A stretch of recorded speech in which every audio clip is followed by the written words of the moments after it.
আমি পাপিষ্টি মানুষদের আমি জান কিভাবে কবজ করব জেনে নাও। যখন একটা বাবলা গাছের কাঁটাতে যদি একটা পাতলা কাপড় দেওয়া হয়, ওই কাপড়টা যখন টানা হবে দেখবে কাঁটাতে আঁকড়ে ধরে নিবে, কাপড় খানা ছিটতে ছিটতে চলে আসবে। ও গো ইব্রাহিম, ওই পাপিষ্টি মানুষের জান কানা যখন কবজ করব, ওই কাপড় ছিঁড়ার মতো টানতে টানতে টানতে আমি বের করে নেব। জোরে হবে না? বাচ্চাদের আওয়াজ হবে, আপনাদের কম হবে। বুঝাচ্ছে? আমাদের মনে ভয় ঢুকে না। দেখবেন কত কত মানুষ মৃত্যুর সময় পায়খানা করে, করে না? করে না? কেন করে? ওই ইসরায়েলের আকৃতির চেহারা দেখে, ভয়ঙ্কর চেহারা দেখে। কত কত মানুষ দেখবেন জান কবজ করার সময় ছটফট করে যায়। কেন? ওই ইসরায়েলের আকৃতির চেহারা দেখে ভয়ঙ্কর ছটফট করে বেড়ায়। কিন্তু আপনি আমার শক্তি নাই কি ইসরায়েলকে আমরা দেখতে পারি। যদি দেখতে পেতাম তাহলে আমাদের মনে ভয় ঢুকতো। আমি জোরহাত করে অনুরোধ করে যে বলে যাব আমার বাপজি ভাইদের, মা বোনদেরকে, এখনো পরিবর্তন হন। সকলকে পৃথিবীর দুনিয়া ছাড়তে হবে। কবর এমন একটা জিনিস, আরে কবর যখন কি হযরতে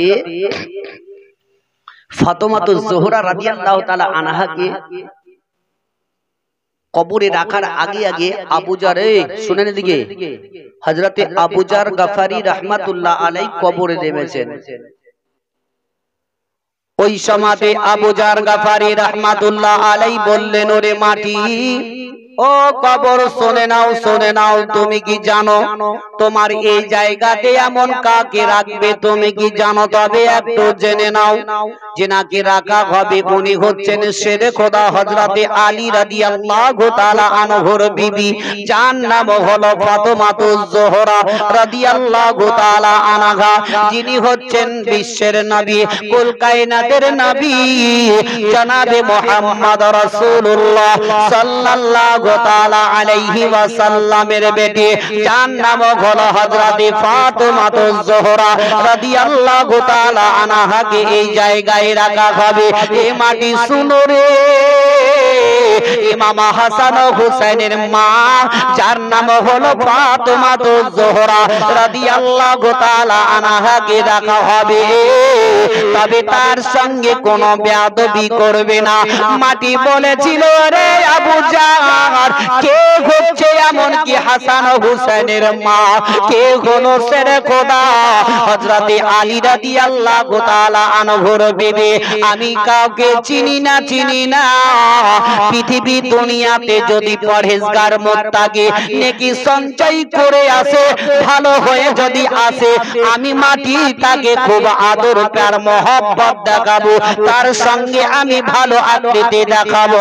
তবে একটাই জেনে নাও আবু জার, যদি কোনো পরহেজগারি করে না আসে, ভালো কাজ কর্ম করে যদি না আসে, আমি মাটি, আমি কাউকে চিনি না, আমি ফাতেমাকেও চিনি না, আমি ফাতেমাকেও আমি ছাড়ব না।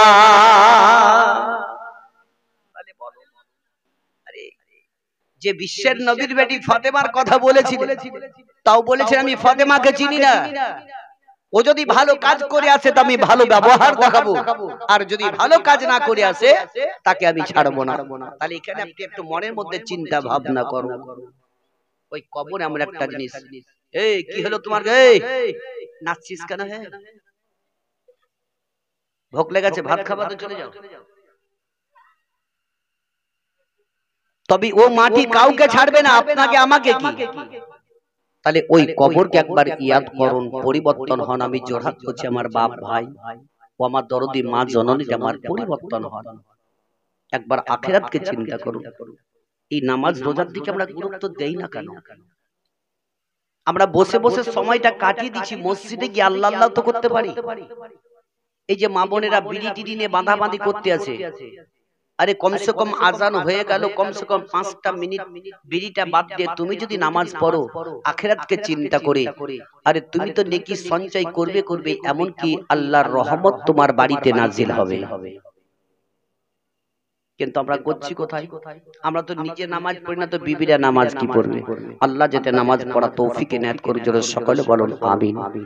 যিনি আজ আমরা মা বাপ মরে যাওয়ার পর আমরা খুব দেখাই দরদি, দেখাই না কি বাপ মা মরে গেল, গরু টরু কিনে নিয়ে এসে জবাই করে লোককে আমরা খাওয়ালাম, কিন্তু মা বাপ যখন বেঁচে থাকলো তখন তো দুটো ডাল ভাত দিলাম না ঠিকভাবে, দাঁড়ে দাঁড়ে ছুটে বেড়াই।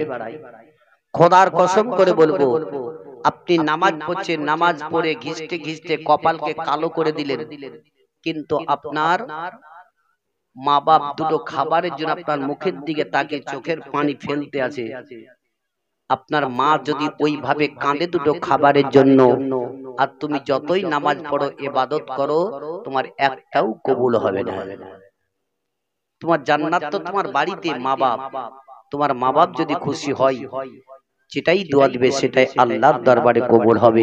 তবে আমার ভাইরা বাপজিরা মা বোনেরা আমার দরদে জননীরা আমার আল্লাহর নবী দয়ার মুস্তাফা সাল্লাল্লাহু তাআলা আলাইহি ওয়াসাল্লাম আবু জার গফারি রাহমাতুল্লাহ আলাইকে নিয়ে যখন আপন রাস্তা ধরে ছোট করে চলতে আরম্ভ করে দিলেন, এমন সমাজে আল্লাহর নবী দুজাহানের আকা জনাবে মুহাম্মদ রাসূলুল্লাহ সাল্লাল্লাহু তাআলা আলাইহি ওয়াসাল্লাম একটি কবরস্থানের নিকট দিয়ে চলতে লাগলেন।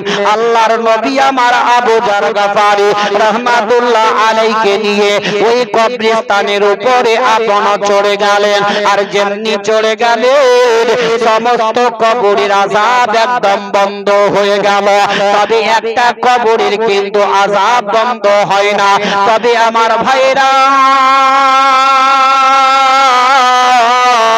ও আমার মা বোনেরা আমার, তবে কবরে দুই শ্রেণীর ব্যক্তির কবরে বেশি বেশি আল্লাহ আযাব দিয়ে দেয়। বলে কোন কোন ব্যক্তির কবরে আযাব বেশি হয়? এক নাম্বার হলো পৃথিবীতে বেঁচে থাকা কালীন যারা পিশাব করে পানি নিল না, যারা পিশাব করে কুলুপ করলো না, তাদের কবরে আল্লাহ বেশি বেশি করে আযাব দেয়। দেখবেন অনেকে মানুষ পিশাব করে পানি নেয় না, পাক অবস্থায় থাকে, ওই ব্যক্তিদের কবরে বেশি বেশি আল্লাহ আযাব দেয়।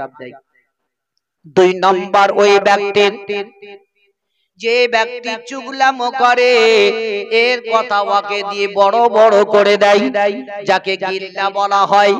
দেখবেন বেশি বেশি মা বোনেদের এই গিল্লা তো আছে আছে, তার থেকে বেশি হয় কি বেটা ছেলের চায়ের দোকানে, তাই না? লোক বলে কি মেয়ে ছেলেরাই গিল্লা বেশি করে, এখন বেটা ছেলেরাই বেশি গিল্লা করছে, বোঝো না? হয় না? চায়ের দোকানে বসবেন তো সারা দুনিয়ার খবর, কে কি করেছে না করে সব খবর পাবে। জোরহাত করে আমি বলবো, ও আমার ভাইরা বাপজিরা মা বোনেরা আমার, কেউ কাউরির কথা লাগান ভিড়ানে যাবেন না, চুগলামো করবেন না। যদি কবরের আযাব থেকে যদি বাঁচতে হয়, আল্লাহর নবী টুকটুক করে ওই কবরের কাছে চলে গেলেন। তবে ওই কবরটা ছিল একটা যুবক ছেলের, একটা নওজওয়ানের কবর ছিল।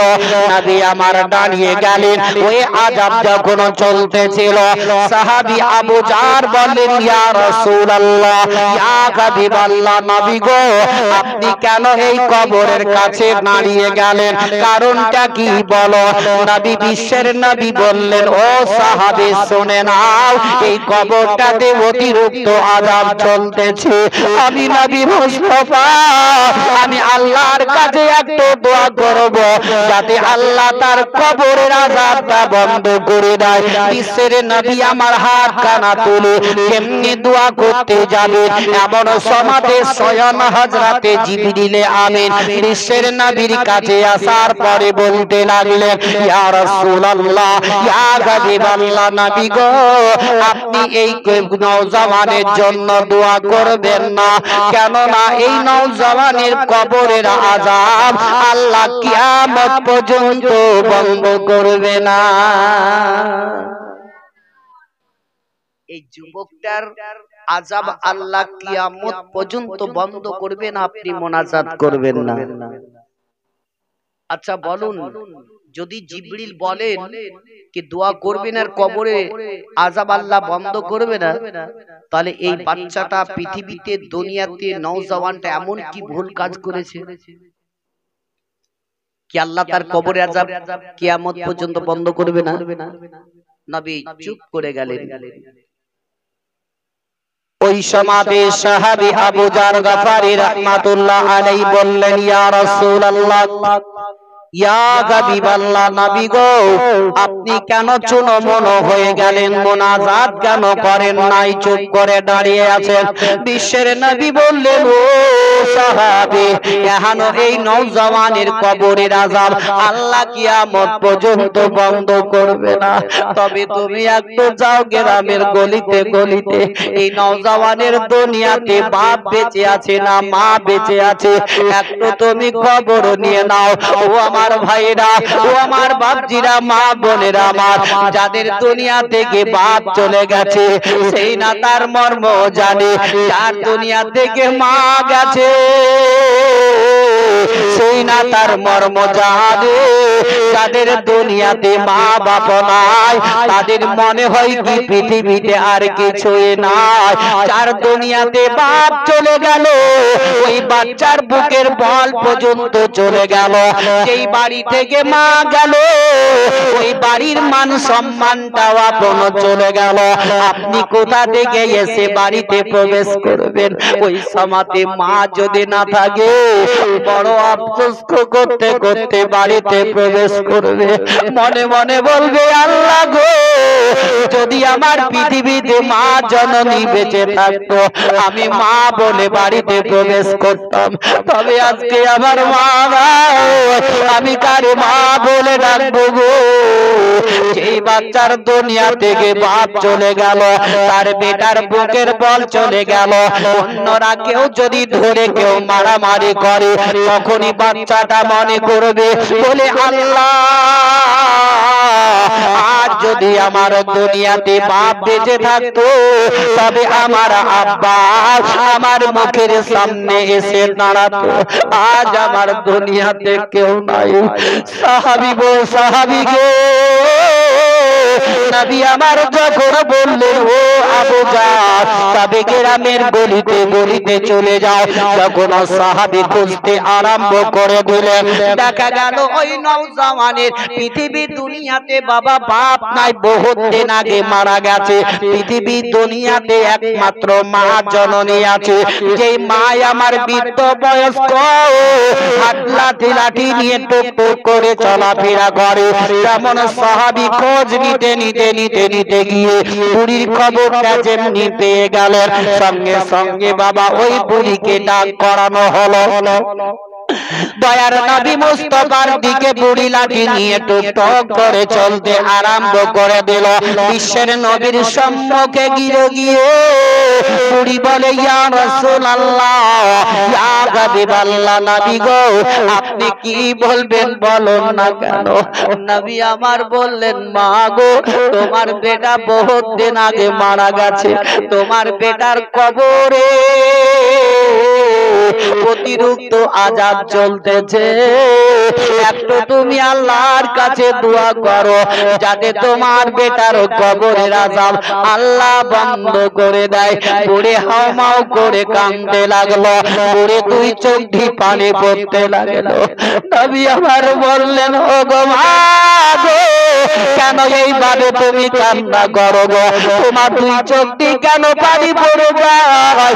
বুড়ি বলতে লাগলো, ইয়া রাসূলুল্লাহ, ইয়া হাবিবাল্লাহ, নবী গো, আমি জানি গো, জানি আমার বেটার কবরে আযাব চলতেছে, আমি কখনোই তার জন্য দোয়া করব না, আল্লাহ যাতে তার কবরে কিয়ামত পর্যন্ত তার আযাব দিয়ে দেয়। নবী গো, আমি জানি কি আমার বেটার কবরে আযাব চলতেছে, তবে আমি দোয়া করব না আল্লাহ যাতে তার কবরে আরো বেশি বেশি করে কিয়ামত পর্যন্ত আযাব দেয়। তাহলে তার ছেলে মায়ের সঙ্গে এমন কি খারাপ কাজ করে গেছে বলো? যে মায়ের বদদুয়াতে কবরের আযাব চলতেছে। আজকালকার কিছু কিছু যুবক যুবকেরা বুঝলেন, ভাই ভাই যদি মেল থাকছে, পরের বেটি যখন বাড়িতে ঢুকছে বুঝলেন, তখন বাড়িটা তছনছ হয়ে যাচ্ছে। হচ্ছে না, হয় না? ও মনে হচ্ছে ও মানে রাজ রানী চলে এলো, মানে ওর মতো আর কেহ রানী আর কেহ নাই। একবার তুমিও ভেবে দেখো, আজ যদি তুমি শ্বশুর শাশুড়ির প্রতি অত্যাচার করো, একদিন তোমাকেও শাশুড়ি তৈরি হইতে হবে। সেই দিন তোমারও বউ তোমার প্রতি অত্যাচার করবে। কি একটাই রাস্তা, যদি প্রত্যেকটা মেয়েরা যদি ভাবে কি এরাও আমার মা বাপের মতোই শ্বশুর শাশুড়ি, তাদেরকে নিয়ে তুই ভালোবেসে দিয়ে থাকতে পারো, তবে পরবর্তীতে তোমার যখন বউ আসবে তখন তোমাকেও আম্মা বলে নিয়েই থাকবে। কি তাহলে কেউ কারি ঝগড়া হবে না। কিন্তু আজ আমরা হিংসাতে তো মরে যাচ্ছি। আজ যদি দেখবেন ভাই ভাই মেয়ের মহব্বত নিয়ে যদি থাকে, আর একটা যখন বাড়িতে বউ ঢুকবে, ও তোমার ভাই কম কাজ করবে, তুমি ইনকাম করে নিয়ে আসবা, সবাইকে বসে বসে খাওয়াবা। মনে হচ্ছে ও কত ইনকাম করে নিয়ে চলে এলো, চেরানার বিড়ি বাঁধছে, তো মনে হচ্ছে বিশাল ব্যাপার। আবার কিছু কিছু বুঝলেন, কিছু মেয়ে ছেলেরা আইসিডিআইসি চাকরি বলে না, খিচুড়ি রান্ধা, তো মনে হচ্ছে বাপরে, ইয়ার মতো আর কেউ বড় ভদ্রলোক মাস্টার আর কেউ নাই। চেরানার ওই দুটা খিচুড়ি রান্না করতে যাবে, তো বুঝলেন ভবক করে সাজিয়ে পিঠে প্যাঠে তো কাপড় থাকে না, বাড়িওয়ালাকে কহছে এই দেখো চলে গেল স্কুল, ভাত রাঁধে তুমি রেখে দিও। বলে না, বলে না? এমন নারী আছে বুঝলেন, দূর হও, দূরে থাকো সেই দিক থেকে। যদিও তুমি কাজ করো, পরহেজ হয়ে চলো, আখিরাতকে চিন্তা করো, কবরকে ইয়াদ করো। মৃত্যু কার কখন হবে কেউ বলতে পারবে না। পারবে কেউ? আমরা এখানে বসে আছি, খেয়ে দিয়ে যে বাড়ি পৌঁছতে পারবো তার কোনো ভরসা আছে? আমাদের ভরসা নাই। কার কখন মৃত্যু একমাত্র আল্লাহই জানে। তবে বাপ, আমার ভাই মা বোনদেরকে বলবো, যাদের দুনিয়াতে বাপ মা বেঁচে আছে, বাপ মাদেরকে ভালোবাসার চেষ্টা করো। মা যখন চলে যাবে কিচ্ছু থাকবে না, ভাই সব চলে যাবে। ওই সমাজে নবী আমার বললেন, গো বুড়িমা তুমি হচ্ছ গর্ভধারিণী মা, তবে কেন এই কথাটি তুমি বলো, বদদুয়া দাও কেন তুমি বলতে আছো তার কবরে আরো বেশি বেশি করে আল্লাহ আযাব দিয়ে দেয়। দয়ার নবী মুস্তাফার দিকে ওই বুড়ি বাবা কেঁদে কেঁদে কেঁদে কেঁদে বলে, ইয়া রাসূলুল্লাহ,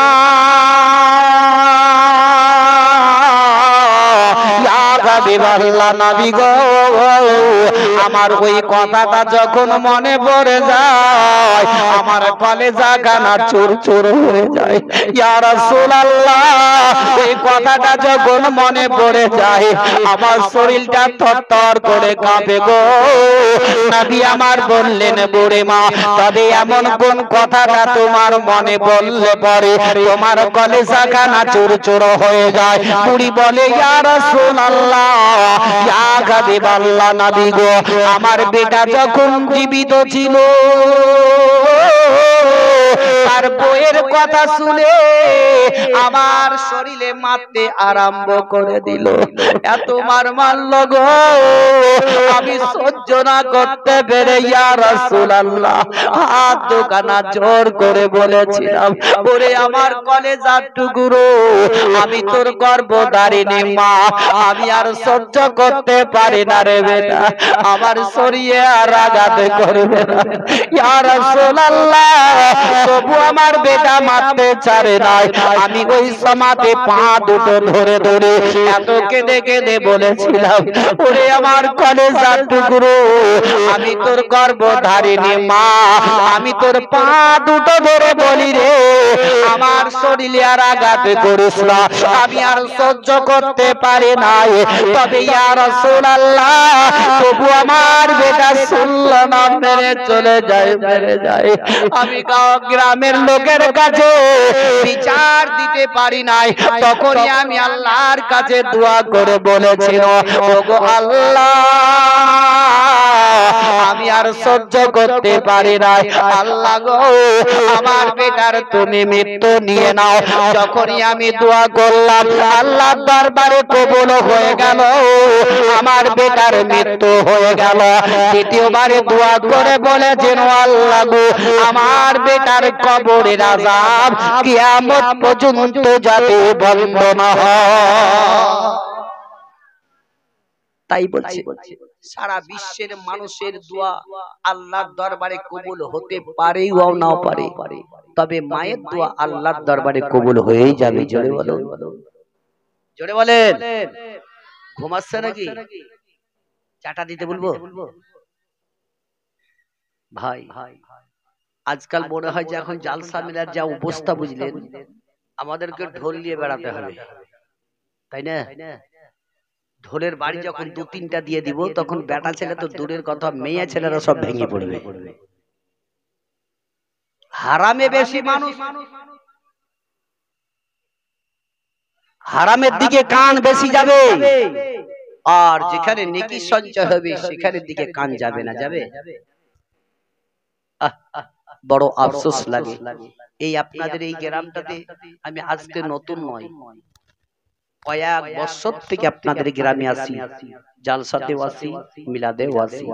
কেউ যে যখন ডাকে বুঝলেন, কাউকে কখন যদি ফাঁকা থাকে মিলাদে কখনো না করি না।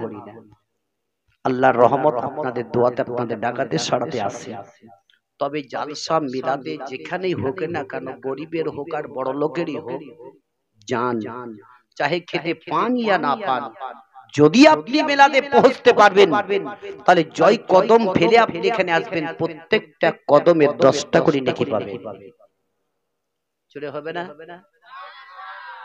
ওই তো আগে বলেছিলাম কি সুবহানাল্লাহ কোনটা বলতে হয় এটাই তো আমরা জানি না তো ভাই। তবে শিক্ষার অর্জন করুন, পরিবর্তনটা হন। আল্লাহ যদি আমাদের সকল মানুষকে সঠিক পথে ঈমানের সহিত নিয়ে তৌফিক ইনায়াত করে, জোরে সকলে বলুন আমিন। তবে আমার ভাইরা বাপজিরা ও আমার মা বোনেরা, আমার দয়ার নবী মুস্তাফা আমার বললেন, গো বুড়ি মা তুমি হচ্ছ গর্ভধারিণী মা, তবে তুমি যতক্ষণ পর্যন্ত দোয়া না করবে আল্লাহ তার কবরের আযাব বন্ধ করবে না। নবী আমার যখন বলে দিল, বুড়ি বলে না না ইয়া রাসূলুল্লাহ, আমি কখনোই তার জন্য দোয়া করব না, আমি আল্লাহর দরবারে আরো প্রার্থনা করে বলবো যাতে বেশি বেশি করে তার কবরে আযাব দিয়ে দেয়। ওগো আমার মা জননীরা আমার, ও আমার দরদি বোনেরা আমার, একটু পরিবর্তন হয়ে যায়, একবার কবরকে ইয়াদ করো, একবার আখিরাতকে চিন্তা করো। ওই মওত সকলকেই বাবা মওতের সাথে যেতে হবে, তবে ঈমানদার হয়ে মরার চেষ্টা করো, পরহেজগার মুত্তাকি হয়ে মরার চেষ্টা করো। ওই কবর কাউকে বাবা ছাড়বে না, কবর কাউকে চিনে না। কবর বাবা যদি ভালো কার্য করতে করে যেতে পারে, তবে আসল ধাপি যদি পার হলে দ্বিতীয় ধাপিটাও আপন আসানে আসানে পার হয়ে যাবে। আর যদি না পার হতে পারে তবে ওখানেও পার হতে পারবেন না। তবে একবার চিন্তা করে দেখুন, হায়রে কবর, ওই কবরে যখন রেখে দেয় আমরা টুক টুক টুক টুক করে তাকিয়ে দেখি, তখন একবার যদি মনে করি আল্লাহ গো এইভাবে আমাকে একদিন মানুষ রেখে যাবে, যদি ওই মওতটাকে ইয়াদ করে আমরা যদি পরিবর্তন হতে পারি, তবেই ইহকাল পরকালে লাভবান হয়ে যাব। একবার চিন্তা করবেন, শুতে শুতে আপনার থেকে জোয়ান জোয়ান ছেলেরা মারা যাচ্ছে, তাই না? কত চলে গেল, কারির জোয়ান জোয়ান ছেলে বেটা চলে যাচ্ছে, মা বাপ তাদের কলেজা চুর চুর হয়ে যাচ্ছে। ভাই মৃত্যুর স্বাদ সকলকে চাকতে হবে, চাহে জওয়ানে হোক আর বুড়াতেই হোক। যার যেটাই 4 আঙ্গুল কপালে আল্লাহ লিখে যা রেখেছে সেটাই তার সেই ঘটনা ঘটবে। তবে সেইটাকে লক্ষ্য করে চলুন। তবে শায়রাপুন বলে, মাই যে আমার ছেড়ে গেল জনমে লাগিয়া, আর কারে ডাকিব, আরে কারে ডাকিব মাগো ও মা বলিয়া, মা মাই যে আমার ছেড়ে গেল জনমেলা গিয়া यार करे ডাকিব হাই হাই রে কি দেখা পাইয়া মাই যে আমাই ছেড়ে গেল একবারই নাম কলিয়া আমার বলিল মনের কথা মনে রেখে রাখলে যে চাপায়া কারে ডাকিব আরে কারে ডাকিব বাগো এ মা বলিয়া মাই যে আমার ছেড়ে গেল জনমেলা গিয়া আর কারে ডাকিব গায় হাই রে মাই যে আমার কত আপন বুঝাই কি করিয়া কান্দে পরানা আকল গোয়া মায়ের লাগিয়া সেই মায়ের বনিয়া গিয়া সেই মায়ের বনিয়া গিয়া কেমন বাঁচিব কারে ডাকিব আরে কারে ডাকিব মাগো মা বলিয়া মাই যে আমার ছেড়ে গেল জনমেলা গিয়া আমার কারে ডাকিব আল্লাহুম্মা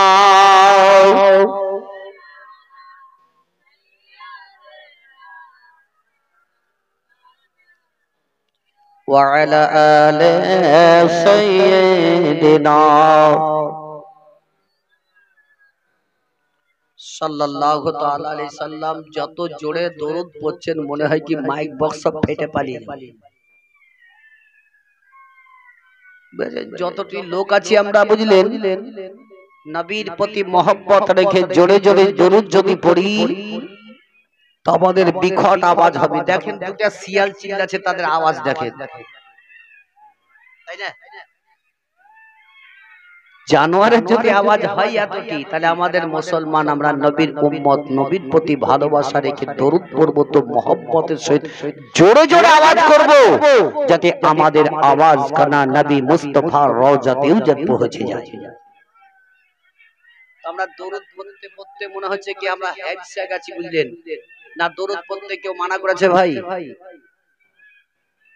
আজ দরুদ পড়তে দেখবেন অনেকে মানুষ বলে এটা বিদআত, ওটা শিরক, ওটা হারাম, এটা হারাম বলে যায়, কিন্তু সেদিকে লক্ষ্য না দিয়ে সঠিক জায়গাতে পৌঁছে আদায় করার চেষ্টাটা করো।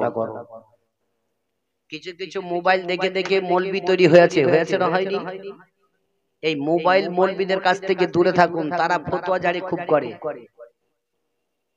যদি এখন বলা যায় তো আরো বেশি লম্বা চওড়া হয়ে যাবে। 11:30 বেজে গেল, মানে বেলা অনেক রাত, আর বেশি লম্বা করবো না। তবে যে গজলটা বলতে বলেছিল সেটাই বলেই আমি ইতিহাস সমাপ্তি করব। কিন্তু আমার বাপজি ভাইদের যতটি আছেন এখানে বসে যাই কিছু এক এক করে 3-4টার বক্তব্য স্থির ভাবে আমরা এই জায়গায় শুনলাম, হাদিস ও কোরআন আলোচনা, তবে সেইগুলাকে নিয়ে যদি আলোচনা করে একটু একটু যদি পরিবর্তন হতে পারেন তবে লাভবান হবেন। খালি ঢের ঢের শুনে নিলাম, কার্যকরী করলাম না, নামাজের দিকে নাই, রোজার দিকে নাই, কিছুই হবে না ভাই। এখানে যতটি আমার বাপজি ভাইরা বসে আছেন, বয়স্ক বাপজিদেরকে বলবো, বাপ মৃত্যু কার কখন আসবে বলা যায় না, তবে এখনো সময় তোবাতিল্লা করে একবার মসজিদে আল্লাহর ঘরে গিয়ে নামাজ পড়ুন। আরে যদিও না জানেন, লোকে দেখে দেখে মাথা ঠুকে নামাজ পড়ুন, ওটাই আল্লাহ কবুল করবে। বুঝতে পারছেন না? পড়েন না? যদি বুঝতে পারতাম তাহলে আজ আমাদেরকে ভাবে বলতে হতো না। তা যাক, আমি পড়েছিলাম ওয়াবিল ওয়ালিদাইনি ইহসানাও, তোমরা মা বাপের প্রতি ইহসানি করো, মা বাপের পদতলেই জান্নাত আছে। জোরে বলো সুবহানাল্লাহ। তবে যাই হোক, যে গজলটা বলেছিলেন ইনশাআল্লাহ আমি ওটা 2-3টা কাতার বলছি। নাবি তোমার নাম শুনিয়া পাগল আমরা হইলাম গো, নবী একবার তুমি আইসো গো, নবী একবার তুমি আইসো গো, সপনেতে দিও গো দেখা, দেখিব নয়নে ভো একবার তুমি আইসো গো নবী একবার তুমি আইসো গো জীবন তারে সই পাগো দিতাম নবী তোমার চরণে আমি চুমুখেতাম কদমে নবী চুমুখেতাম কদমে নবী তোমার ওই নাম শুনিয়া পাগল মোরা হইলাম গো নবী একবার তুমি আইসো গো নবী একবার তুমি আইসো গো তোমার প্রেমে পাগল হইয়া ঘর বাড়ি সব ছাড়লাম গো নবী তোমায় পাইবার আশায় গো নবী তোমায় পাইবার আশায় গো তোমার প্রেমে পাগল হইয়া ঘর বাড়ি সব ছাড়লাম গো নবী তোমায় পাইবার আশায় গো নবী তোমায় পাইবার আশায় গো নবী তোমার ওই নাম শুনিয়া পাগল মোরা হইলাম গো নবী একবার তুমি আইসো গো। যাই হোক বাপজিরা ভাইরা আমার বহুত কিছু আপনারা মন দিয়ে স্থিরভাবে শ্রবণ করলেন। আল্লাহ তাবারক তাআলা প্রত্যেকটি মানুষকে সেই দিকে লক্ষ্য করে চলা তৌফিক ইনায়েত করুক। জোরে সকলে বলুন আমিন সুম্মা আমিন। আমার বক্তব্য এখান থেকে ইতিও সমাপ্তি করলাম। বলার মাধ্যমে ভাষার মাধ্যমে ভুল ত্রুটি হলে ক্ষমা প্রার্থী। ওয়া মা আলাইনা ইল্লাল বালাগ। আসসালামু আলাইকুম ওয়া রাহমাতুল্লাহি ওয়া বারাকাতুহু।